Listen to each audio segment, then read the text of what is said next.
Police commissioner સાહેબ શ્રી અમદાવાદ શહેરનાઓની અધ્યક્ષ સ્થાને ઝોન 4 ખાતે તેરા તુજકો અર્પણ કાર્યક્રમ અંતર્ગત CEIR પોર્ટલ ડ્રાઈવ દરમિયાન પરત મેળવેલ કુલ 610 મોબાઈલ કુલ કિંમત ₹1,01,39,025 જેમાં અમદાવાદ શહેરના કુલ 507, અમદાવાદ શહેર સિવાય ગુજરાત રાજ્યના 48 તથા અન્ય રાજ્યોના 55 મોબાઈલ તેમજ સાયબર ફ્રોડના અરજદારોને પરત અપાવેલ નાણાંના ચેક કુલ અરજદારો 26 કિંમત ₹1,82,490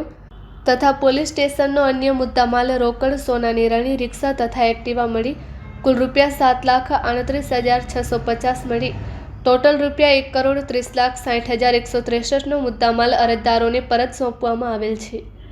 સદર કાર્યક્રમમાં પોલીસ કમિશનર શ્રી અનુપમસિંહ ગહલોત સાહેબ, અધિક પોલીસ કમિશનર શ્રી જયપાલસિંહ રાઠોડ સાહેબ, સેક્ટર 2 નાયબ પોલીસ કમિશનર શ્રી અતુલકુમાર બંસલ સાહેબ, ઝોન 4 તથા ACP શ્રી G ડિવિઝન તથા F ડિવિઝન તેમજ પોલીસ સ્ટેશનના પોલીસ ઇન્સ્પેક્ટર શ્રીઓ હાજર રહ્યા હતા। Report by Ashwin Limbachiya, Ahmedabad.